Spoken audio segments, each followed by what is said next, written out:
INDIA की meeting हिंदुओं को तबाह, बर्बाद और एक तरह से मिटा देने के लिए बैठक हो रही है।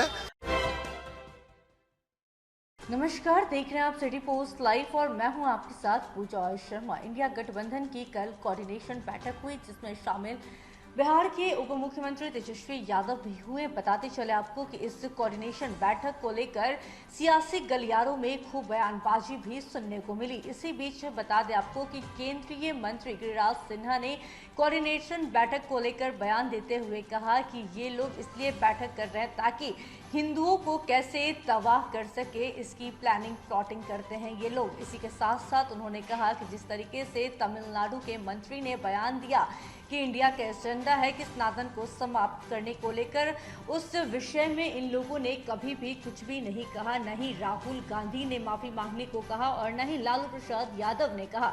सभी लोगों ने चुप्पी साध ली है। इसी के साथ जब केंद्रीय मंत्री गिरिराज सिंह से प्रधानमंत्री नरेंद्र मोदी और नीतीश कुमार की मुलाकात को लेकर सवाल किया गया कि सियासी संकेत दिए जा रहे हैं क्या, उस पर केंद्रीय मंत्री गिरिराज सिंह ने अपनी प्रतिक्रिया रखते हुए कहा कि ऐसा कुछ नहीं है। प्रधानमंत्री नरेंद्र मोदी खड़े थे जब नीतीश कुमार उनके पास गए, हेमंत सोरेन उनके पास गए तो उन्होंने बस यूं ही राष्ट्रपति से मुलाकात करवा दी और कोई बात नहीं है। इसी के साथ केंद्रीय मंत्री गिरिराज सिंह क्या कुछ कहते हुए नजर आ रहे हैं, पहले आप वो सुने। आज इंडिया कोऑर्डिनेशन की बैठक दिल्ली में, इंडिया गठबंधन की कोऑर्डिनेशन कमेटी की बैठक दिल्ली में। देखिए, INDIA की मीटिंग हिंदुओं को तबाह, बर्बाद और एक तरह से मिटा देने के लिए बैठक हो रही है। ये तो तमिलनाडु के मंत्री ने कह ही दिया कि इंडिया का एजेंडा ही है सनातन हिंदुओं को समाप्त करना। आपने सनातन की बात की, जिंदा करा के ये पूछते हैं कि सनातन का मामला आप लोग इसलिए उठाए कि अपनी गलती को हाइड कर सके, हाँ? गलती को छिपा सके। देखिए, जिनको जो बोलना हो, लेकिन मैं चुनौती के साथ कह रहा हूँ, 10 दिन से ऊपर हो गए, अभी तक न राहुल गांधी की जुबान खुली है, न सोनिया गांधी की जुबान खुली है, यानी माफी मांगा है। न उद्धव ठाकरे, न लालू यादव, न नीतीश कुमार। अब तो मैं हिंदुओं से आह्वान करता हूं,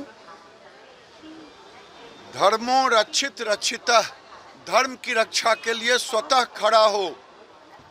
और अब समय आ गया है हिंदुओं को अपनी रक्षा के लिए खुद खड़ा होना, ये समय की पुकार है। और मैं तो ये निवेदन कर रहा हूँ। ललन सिंह ने कहा है कि नीतीश कुमार प्रधानमंत्री पद के उम्मीदवार, उनके पार्टी के जो नेता है वो लगातार कह रहे हैं कि नीतीश कुमार में वो सब खूबियां हैं प्रधानमंत्री के रूप में देखना चाह रहे हैं। तमाम लोग उनके पास, तमाम पोस्टर्स भी लगे हैं पटना में।